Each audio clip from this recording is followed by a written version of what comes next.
Seperti kualitas air jam-jam. Nah, ketika udah berkelas dibully lagi lah, dijelek-jelekin, itu bisa dia tidak menerima, yaitu menurut kita benar mati kan. Dia itu hidup dengan bahasanya sendiri gitu. Kalau musik dangdut melulu ini nanti jamunya jelek banget.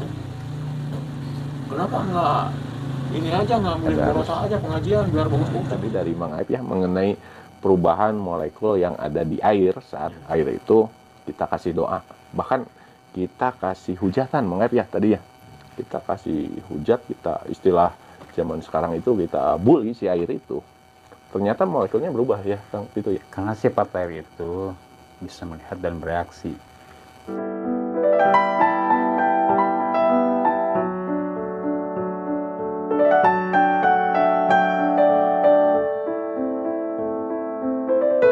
Pembahasan menarik tadi dari Mang Aib ya mengenai perubahan molekul yang ada di air saat air itu kita kasih doa. Bahkan kita kasih hujatan, Mang Aib ya tadi ya. Kita kasih hujat, kita istilah zaman sekarang itu kita bully si air itu. Ternyata molekulnya berubah ya, Kang, itu ya. Karena sifat air itu bisa melihat dan bereaksi. Jadi sifat air itu bisa melihat, mendengar dan bereaksi dari apa yang dilihat dan didengar. Nah, struktur molekul ini itu bisa berubah gitu. Semacam di Mekah lah, air jam-jam. Karena kenapa bagus? Karena setiap hari kan mendengar doa-doa terus semuanya. Oh iya benar. Itu sebetulnya sih. Coba kalau dihina terus, malah jadi racun airnya. Itu contoh yang mudah kita paham kenapa air jam-jam itu sangat bagus airnya.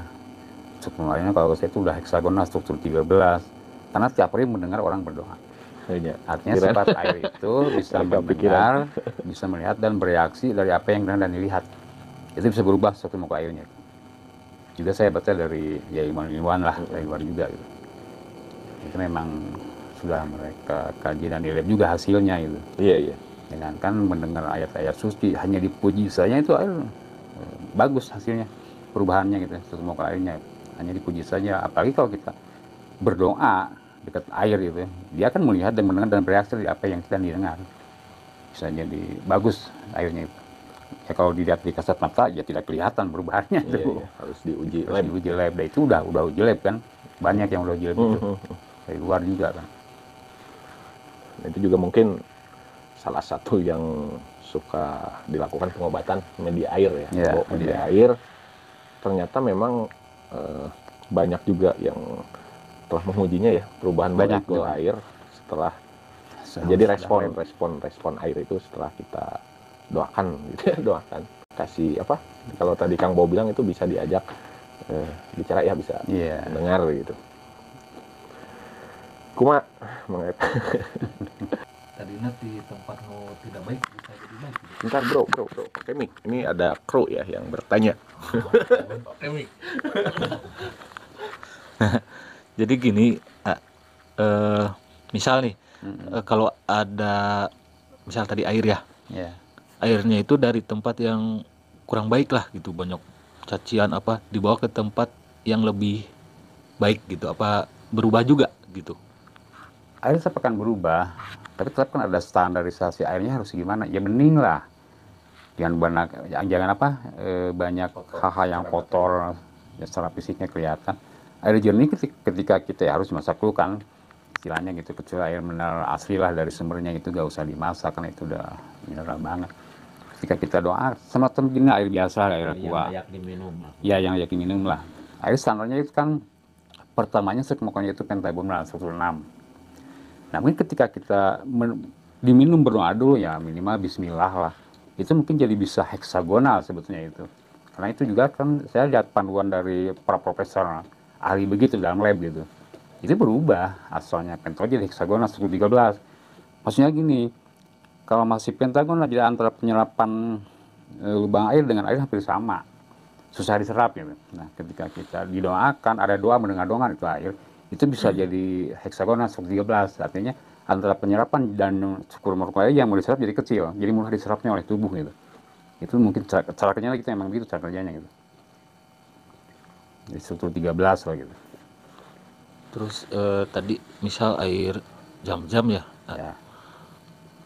Kalau di tanah suci pasti khasiatnya luar biasa. Karena selalu ya mungkin tiap nggak ada kosongnya mendengar ayat lantunan ayat suci kan gitu. Kalau misal ada yang bawa ke Indonesia misal itu masih itu ada.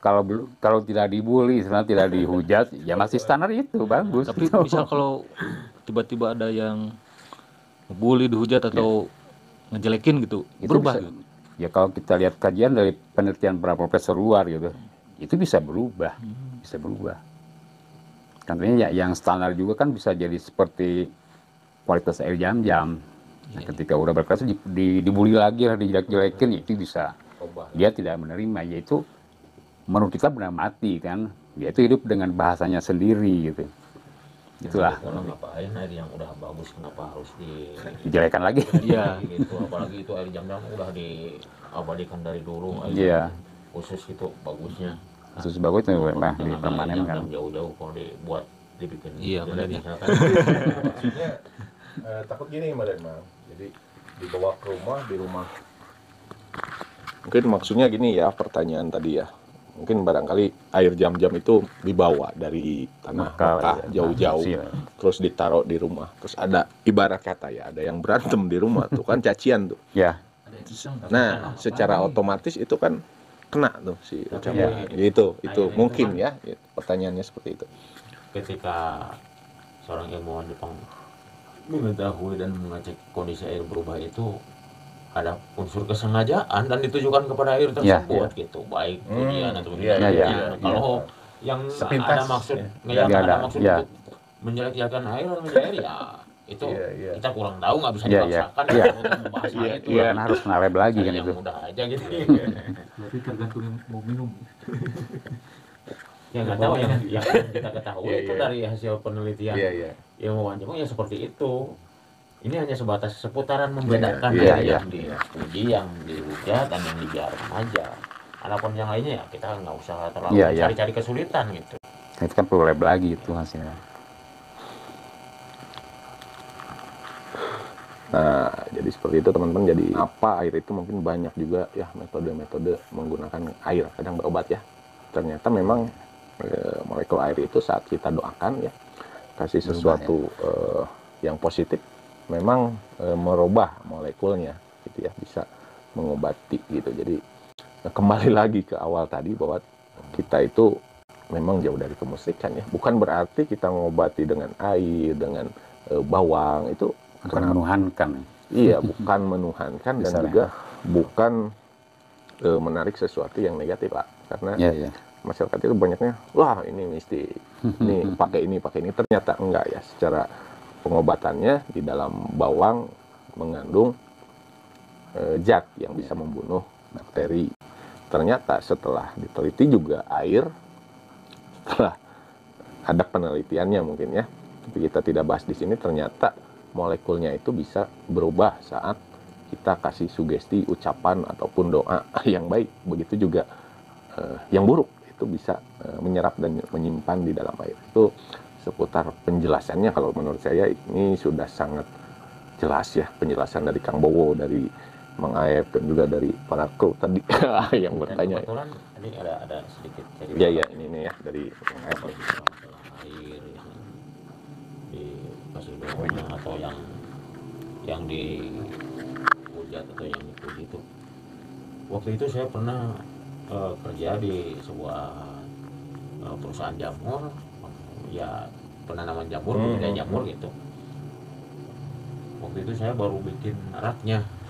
Pas di situ kebetulan rumah tetangga itu apa tuh bikin musik, itu musik dangdutnya keras gitu. Yang punya jamur ke situ, wah mah kalau musik dangdut melulu ini nanti jamurnya jelek kan katanya. Kenapa enggak ini aja, ngambil porosa aja pengajian biar bagus-bagus jamurnya. Oh, ternyata mungkin ini ada hubungannya juga dengan kondisi air tadi gitu. Kenapa dia bicara demikian? Apa betul seperti itu? Dengan ada omongan dari orang tersebut, saya jadi teringat dengan kondisi air yang tadi kita bahas. Oh, jangan-jangan berarti jamur juga sama gitu. Karena kandung air juga, Pak. Ini sekadar mengait-ngaitkan aja mungkin.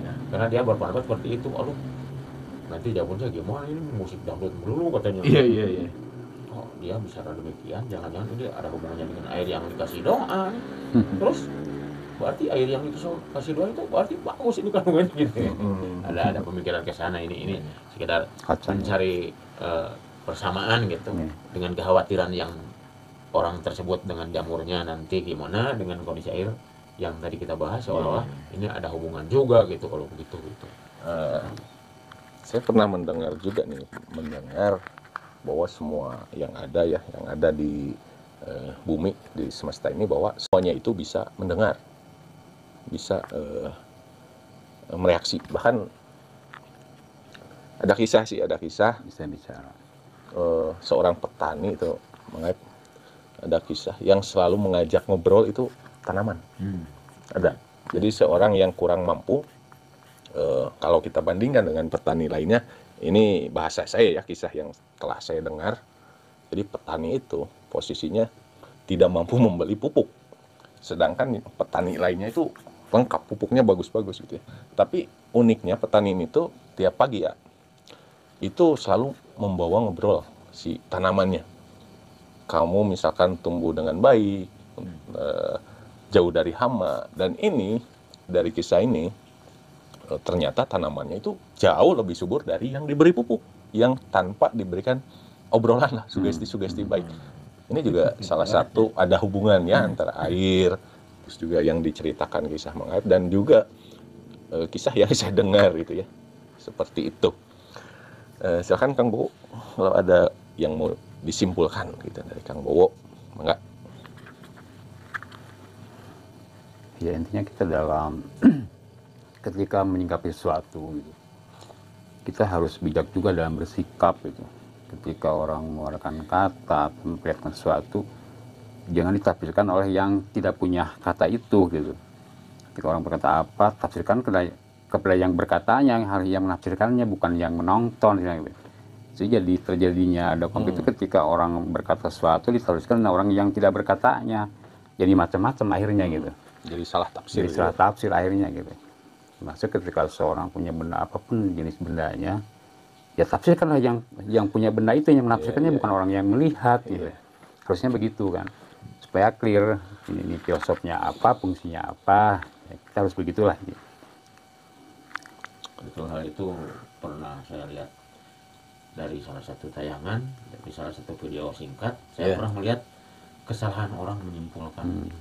Ketika seseorang habis lari pagi, terus dia melakukan peregangan dan mendorong mobilnya. Kebetulan mobil itu posisinya di pinggir jurang. Nah, ketika orang lain lewat dan dia menyimpulkan, wah orang itu lagi mendorong mobil, kasihan sendirian, mungkin tenaganya kurang kuat, didorong sama dia. Akhirnya mobilnya ke jurang kan. Padahal orang punyanya kaget, kenapa didorong? Padahal saya lagi peregangan, habis lari kan suka gitu. Iya peregangan. Dianggapnya mendorong mobil. Itu bahayanya dari membuat kesimpulan sebelum memahami persoalan itu bisa seperti itu. Betul.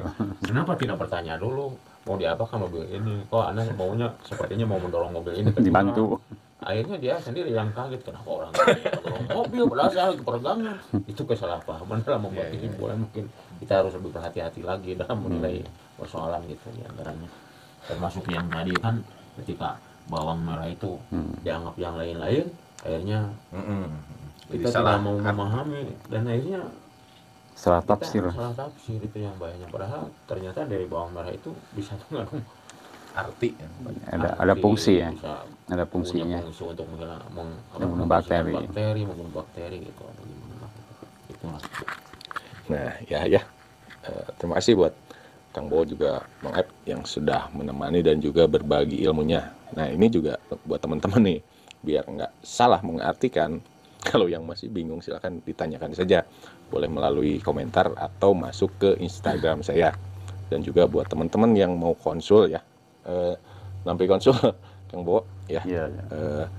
Buat ke Kang Bowo boleh melalui Instagram saya. Jadi saya arahkan ke Kang Bowo-nya. Terima kasih buat semuanya. Semoga semuanya selalu diberikan kelimpahan rezeki, diberikan kesehatan ya. Sekian teman-teman, sampai jumpa lagi di video berikutnya. Salam satu frekuensi dalam vibrasi yang positif. Sekian, wassalamualaikum warahmatullahi wabarakatuh. Waalaikumsalam warahmatullahi wabarakatuh.